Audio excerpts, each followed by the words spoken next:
Now, today we'll talk about Sommerfeld number, bearing characteristic number, bearing modulus. Well, how these three are different from each other. What are design variables? What are performance variables? Right? So all these topics are based on Raimondi-Boyd method. My previous video of Raimondi-Boyd method, obviously I'm going to put it into the description box. Do go through it. In that also, this Sommerfeld number, bearing characteristic number, bearing modulus, it is already there. But today we'll discuss this separately because in your university exam, the question is asked, what is Sommerfeld number? Explain the design variables and performance variables. Also, the question is asked, what is bearing modulus and how is it different from bearing modulus? So we'll discuss all these things. Do go into the description box to find out numericals on Raimondi-Boyd method, the whole design procedure of hydrodynamic bearings, Mackey's equation. How is Mackey equation different from Raimondi-Boyd method? You'll all find that into the description box. Let's start with the Sommerfeld number. Well, this information is very hardly given in various books, which explains the Raimondi-Boyd method and Sommerfeld number. Like you know, Raimondi-Boyd method is a method to find out what's going on in the hydrodynamic bearings. So this is a hydrodynamic bearing. You can see there's a shaft or a journal. There's a bearing or a sleeve. This is the bearing housing. And your lubricant enters from here. And it is going to avoid the metal-to-metal contact. So Sommerfeld number, like you see, and like I said, it's not mostly available. Sommerfeld number is named after Arnold Sommerfeld, obviously born in 1868 and died in 1951. He was the person who came up with this very important number, which is Sommerfeld number. Why I'm saying very important number? Because when you go through the Raimondi-Boyd charts for the full journal bearing, and that very important number is this Sommerfeld number. I'll discuss the charts with you as well. I'll show you the charts also. But first, let us know how do we find out the magnitude of this Sommerfeld number? So this Sommerfeld number is R by C whole square mu ns by P. What is R? Shaft radius in mm. What is C? Radial clearance in mm. What is radial clearance? C is bearing radius minus journal radius. So this is the radial clearance for bearing. What is mu? Absolute viscosity of lubricant in Newton second per mm square. What is N? It is actually, what is NS? Revolutions per second. It is actually RPM divided by 60, right? So NS is revolutions per second. That is your speed of the rotating shaft. What is P? It's not power. It's pressure. Load per unit projected area. Pressure is load per area. So why this Sommerfeld number? Sommerfeld number is one of a very important dimensionless number. Why I'm saying dimensionless number? Because you can see here R is in mm, C is also in mm. So both the units gets cut out. You'll find a dimensionless number. Mu is in Newton second per mm square. This is revolutions per second. This is Newton per mm square. All will get cancelled out. You will get a dimensionless number. So Sommerfeld number is a dimensionless number, and this portion of a Sommerfeld number is the bearing characteristic number. I hope you got it. Let's move ahead. Why Sommerfeld number is so important? Or in your exams, university exams, the question is asked, what is Sommerfeld number? Explain its significance. Explain its significance as in, why is it so important? It is important because it is a dimensionless parameter used in Raimondi-Boyd method to find out the performance of the hydrodynamic journal bearings. That's why it is the most important dimensionless parameter.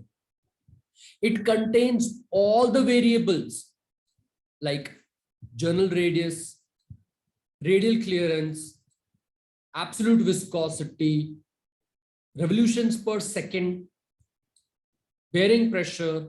It contains variables that can be controlled by the designer. So if these variables are controlled by the designer, means the designer can design a bearing which gives a better performance. This Sommerfeld number is used in most of the charts. It is used in most of the charts, as in I'm talking about, there is a graph of coefficient of friction versus bearing characteristic number or Sommerfeld number.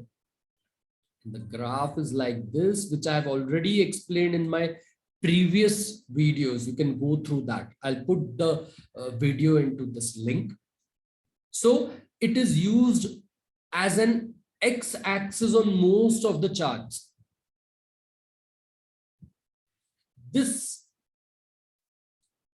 is in terms of revolutions per second, right? But you can see here, instead of revolutions per second, which is n by 60, instead of ns, if I write down n by 60, then the same formula is there. Most of the books, this thing is mentioned. Most of the books, you'll find this equation. Students get confused, so I had to just put down over here.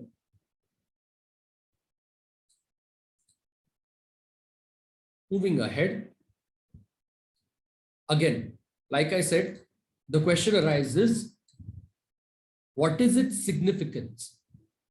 So, in design of the bearings, it is a dimensionless quantity used extensively in the hydrodynamic lubrication analysis. Raimondi-Boyd charts, methods are doing lubrication analysis, hydrodynamic lubrication analysis. So there the Sommerfeld number is a very important dimensionless parameter. And like I said, it contains all the variables normally specified by the designer. I'm going to go through those design variables and performance variables as well in this video. So I was talking about some charts, right? Some tables. So this is one of the table of dimensionless parameter of full journal bearing used in Raimondi-Boyd method.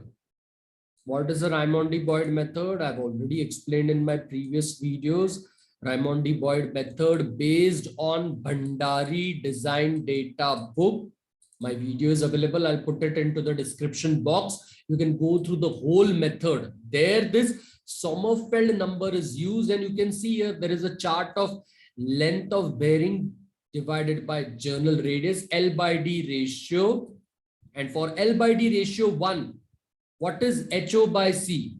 Minimum film thickness, HO divided by radial clearance, eccentricity ratio, and this is your Sommerfeld number. So Sommerfeld number is one of the important parameters used to do the lubrication analysis, hydrodynamic lubrication analysis. This is the significance of Sommerfeld number. Moving ahead, which variables are used in design of hydrodynamic journal bearings. There are design variables. There are design variables versus there are performance variables as well. There are two types of variables. Now, design variables are those parameters which are either given, that would be mentioned, or based on the application, or these are controlled by the designer. Which are those variables? Revolutions per second, the speed of a journal, absolute viscosity. Obviously, if you're using certain fluid in your bearing, you would know its absolute viscosity. You could find out its absolute viscosity. And which fluid to use, that is in control of a designer, right? So these variables are in control of a designer. Based on the fluid, the pressure, load per projected area, load per projected area, that is D by L. P is W upon D into L, sorry, not D by L, D into L. So pressure is one of the design variables controlled by the designer.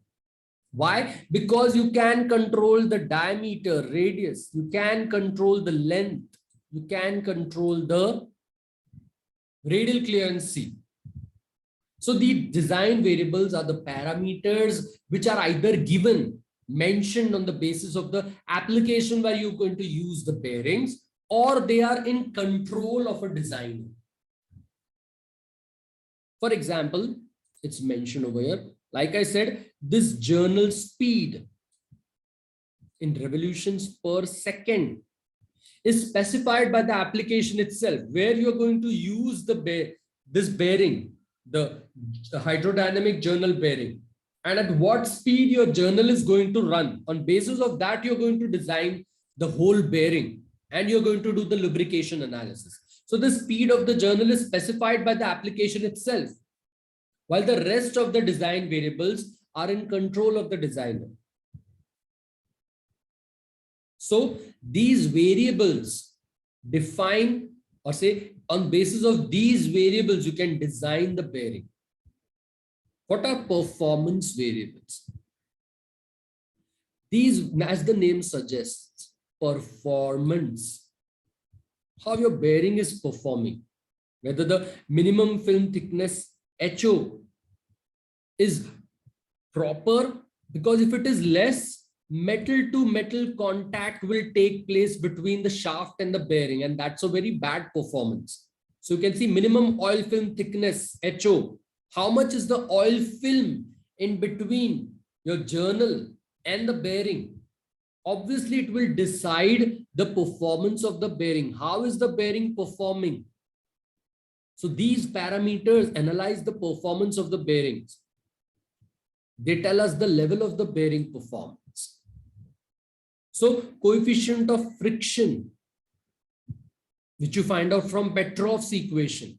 Minimum oil film thickness, like I said, if this HO is less, very, very less, metal to metal contact will take place, which is not desirable part. The performance of bearing is very bad. Temperature rise in a fluid. How much is heat dissipated? How much is heat rejected? How much is the temperature rise of the fluid?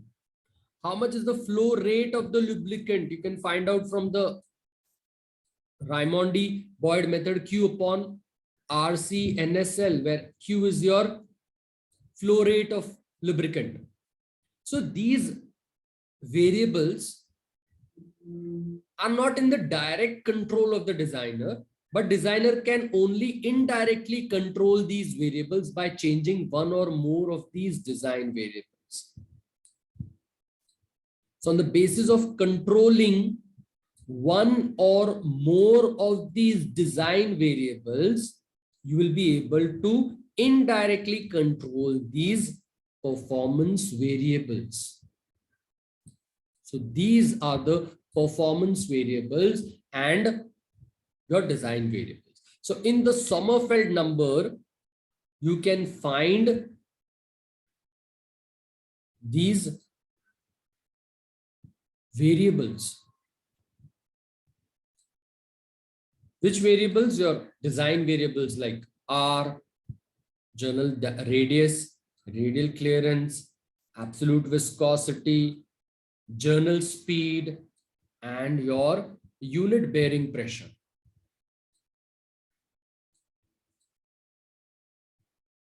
Moving ahead, let's go to the bearing characteristic number. What is this bearing characteristic number? How is it different from your say Sommerfeld number? One thing I missed out is that you can see here all the design variables. Your Sommerfeld number is based on all the design variables. R, C, mu, NS, P. The Sommerfeld number is based on all the design variables, those variables which are in control of the designer. So by controlling these design variables, you can indirectly control the performance variables. Moving ahead, you can see there is a graph of coefficient of friction versus bearing characteristic number. Some books it is mu is the coefficient of friction. Some books it is F. Some books the bearing characteristic number is Zn by P. Somewhere you will find out mu ns by P. It's just the units on basis of which these variables are written. Z and mu is one and the same thing, but Z, that is absolute viscosity in kilogram divided by meter second, and ns is Newton